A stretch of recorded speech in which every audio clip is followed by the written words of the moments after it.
Ang Ginoo nagsaad gayud sa matag usa kanato. Nagsaad siya pinaagi sa iyang pulong nga dili gayud kita angay nga babalaka, dili kita angay nga mahadlok, ug musalig lang gayud kita kanunay sa Ginoo tungod kay tabangan kita sa Ginoo igsoon.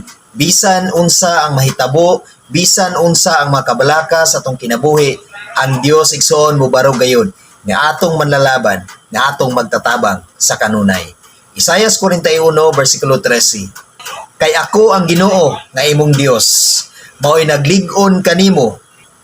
Ako ang nagsulti kanimo, ayaw kahadlok, kay tabangan ko ikaw.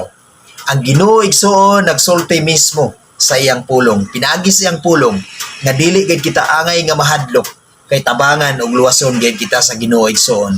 Bisan sa tanan nga mga kaluyahon sa atong kinabuhi, bisan sa tanan nga mga kabalaka, bisan sa tanan nga mga problema igsoon, ang Ginoo muluwas ug magsulbad sa tanan nato nga mga kabalaka sa atong kinabuhi. Ang Ginoo igsoon anaa sa kanunay, nag-uban ug nagbantay kanato. Bisan unsa kita kahuyang igsoon, ang Dios sa kanunay maglig-on kanato. Busa musalig og giampo lang gayon nato sa Ginoo ang tanan igsoon.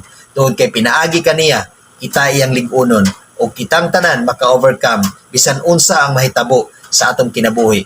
Busa salig og ampo lang gayon kita sa Ginoo. Amen.